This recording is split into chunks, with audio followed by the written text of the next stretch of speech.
D'accord, nous avons pu démontrer que 76% des Sénégalais sont d'accord pour que l'avortement soit légalisé si la santé physique de la mère est menacée et en danger.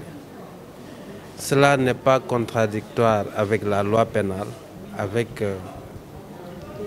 la loi actuelle qui voudrait que si la santé de la mère est menacée et que ce soit attesté par le médecin traitant et 2 médecins qui sont consultants commis par le gouvernement, qu'on puisse avoir une option d'avortement médicalisé.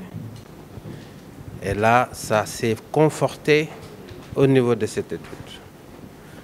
La deuxième information de taille est que les Sénégalais sont d'accord, mais à des proportions moins importantes, que l'avortement médicalisé soit une option si la santé mentale de la femme est menacée. 60% disent oui. Par ailleurs, il faudra bien noter que plus de 49% des Sénégalais ne sont pas d'accord si l'option de l'avortement médicalisé est émise si la grossesse résulte d'un viol ou d'un inceste.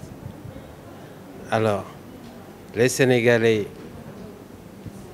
ont particulièrement retenu que l'avortement médicalisé en cas de viol, d'inceste, ou si la santé physique et mentale de la mère est menacée, c'est variablement accepté par les uns et en désaccord par les autres. Si on prend option par option, la majorité des Sénégalais sont d'accord si la santé physique de la mère est menacée. Si la grossesse résulte d'un viol ou d'un inceste, la majorité des Sénégalais ne sont pas d'accord. Tout ce qui contribue, en tout cas, à cette lutte, à l'accélération de cette lutte, nous sommes preneurs pour ça. C'est dans ce cadre que nous, en tout cas, considérons que chacun, là où il est, doit pouvoir faire ce qu'il peut pour une accélération dans cette lutte pour avoir la médicalisation de l'avortement. Alors, parce que vous savez qu'une femme qui meurt dans un foyer, c'est quand même un drame et qui a un effet considérable sur le bien-être familial. Et le concept « un seul monde, une seule santé » correspond à une approche holistique, pluridisciplinaire, et donc il est important que chacun puisse participer de là où il est à cet effort pour la lutte pour la médicalisation de l'avortement. L'amélioration constante pour l'efficience de la communication que vous portez aujourd'hui sont des piliers essentiels pouvant, de par ces résultats, mener à l'accélération du processus de cette lutte que nous menons depuis avec la task force portée par l'AGS, d'où l'intérêt que la DCME porte à cette rencontre qui peut, à coup sûr, de par ces résultats, booster cette accélération pour la lutte contre la mortalité maternelle et néonatale. Je dirais que cette étude vient à son heure, dans la mesure où nous sommes dans un plaidoyer où nous avons besoin d'évidence. On a besoin d'évidence pour pouvoir convaincre ceux qui doivent prendre des décisions pour les pousser à l'action.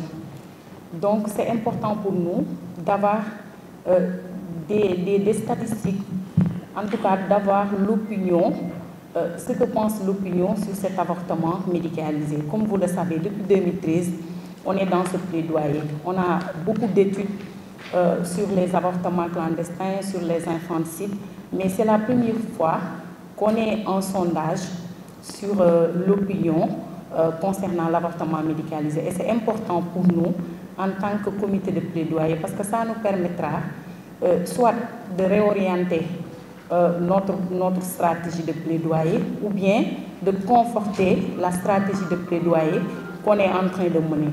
Donc l'opinion est importante, j'ai l'habitude de le dire. Pourquoi nous menons ce plaidoyer? au niveau des communautés, au niveau des décideurs et tout, c'est parce que nous ne souhaiterons pas avoir une loi impopulaire. On a beaucoup de pays, je peux citer le Burkina, où il y a cette loi sur l'avortement depuis 1996 du moins, mais jusqu'à nos jours, ils n'ont pas de décision autorisant l'avortement en cas de viol et inceste parce que la loi n'est pas connue. La loi n'a pas été vulgarisée. Un plaidoyer en amont n'a pas été porté.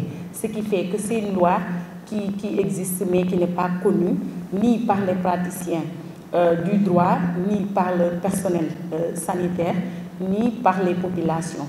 Donc c'est important pour nous d'avoir ce sondage-là pour connaître en tout cas ce que l'opinion pense de ce plaidoyer. Au plus haut niveau, au plus haut sommet de l'État, on a eu à rencontrer beaucoup d'autorités, mais à chaque fois, ils nous demandent de maintenir, d'accentuer les activités de sensibilisation envers les communautés parce qu'on sait qu'on ne pourra pas avoir cette loi tant qu'on n'a pas l'adhésion en masse des populations pour soutenir cette révision, cette modification de la loi sur l'avortement pour l'autoriser en cas de viol et inceste. Donc nous nous réjouissons de ce sondage-là qui nous permettra, je l'ai dit tout à l'heure, de revoir ou bien de conforter les stratégies de plaidoyer que nous avons mises en place depuis 2013.